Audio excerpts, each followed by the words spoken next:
நம்ம வந்து சோப்பு கீரை தண்டு கீரை உண்டுல்ல அதை தானே கூட்டு வைக்கிறத பார்க்க போகிறோம். வாங்க வீடியோக்குள்ளே போகலாம். இது வந்து இந்த ஒரு தண்டு கீரை வந்து எத்தனை பீஸ் இருக்குது தெரியுமா? 3 6 8 கீரை இருக்குது. ஒரு கீரையும் 20 ரூபான்னு வாங்கினேன், வாடி போச்சு. இனி இதை நம்ம வந்து கூட்டு வைக்க போகிறோம். அதுக்கு வந்து தேவையானது பச்சை மிளகா, ஒரு வெங்காயம். ஓகேவா? இது நான் வெட்ட காட்டுறேன். வெட்டிண்டு இது வேறு பக்கம் இருக்குல்ல அதெல்லாம் வெட்டிடணும். வெட்டி கீரையும் தண்டு இந்த பாருங்க இதெல்லாம் வேஸ்ட்டு, இதெல்லாம் எடுத்துடணும்னா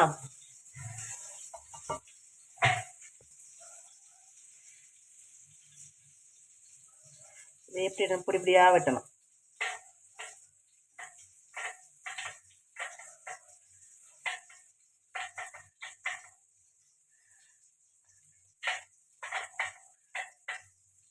எல்லாம் துண்டு சின்ன சின்னதாக வெட்டி. யாருக்கெல்லாம் சோப்பு கீரை பிடிக்குன்னு மறக்காமல் கமெண்டில் சொல்லுங்கண்ணா. எனக்கு சோப்பு கீரை சோத்துல வந்து விரவி நம்ம வந்து வெறும் சோறு இருக்குல்ல அதில் வந்து இதை கீரை போட்டு விரவி சாப்பிட்டு பாருங்க, சூப்பராக இருக்கும். ஆனால் வந்து அப்போ முந்தியெல்லாம் ஒரு 10 வருஷத்துக்கு முன்னாடியெல்லாம் நம்ம சாப்பிடும்போது சோப்பு அந்த ரெட் கலர் அப்படிதான். இப்போ வந்து பார்த்தீங்கன்னா ரெட் மாதிரியே இல்லை, கொஞ்சம் மங்கின ரெட் சோப்பு மாதிரி தான் இருக்குது.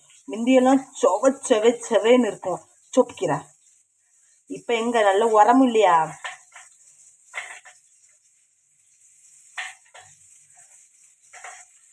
இனி கூட்டு வைக்கிற வீடியோ பார்க்கலாம்ண்ணா. இதில் வந்து உங்களுக்கு எரிப்புக்கு தேவையான பச்சை மிளகா, அதுக்கப்புறம் ஒரு வெங்காயம் எல்லாம் போட்டுட்டு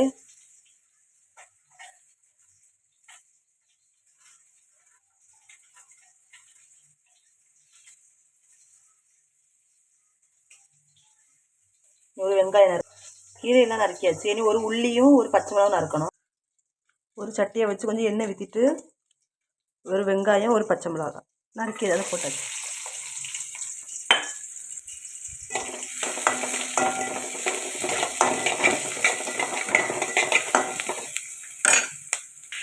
அப்புறம் கொஞ்சம் உப்பும் கொஞ்சம் மஞ்சள் பொடியும் இதில் போடணும். போட்டுட்டு ஒரு 10 நிமிஷம் மூடி வைக்கணும். வாங்க.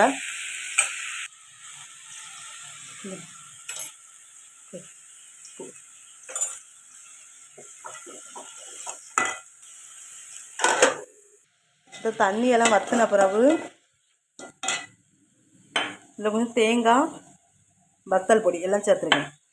எங்கள் தண்ணி கொஞ்சம் இருக்கா, இதில் வற்றின பிறகு இதெல்லாம் கொஞ்சம் தட்டி கிண்டிட வேண்டியதாண்ணா.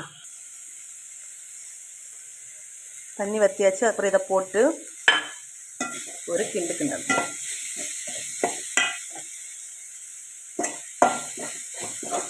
உப்பு தேவைன்னா உப்பெல்லாம் போட்டு கிண்டுங்க. பார்த்தீங்களா, நல்லா சோப்பு கீரை வெந்தாச்சு.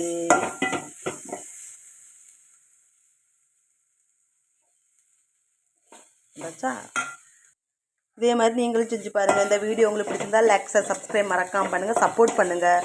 நீங்கள் சப்போர்ட் பண்ணால் எனக்கு கொஞ்சம் ஹெல்ப்ஃபுல்லாக இருக்கும்.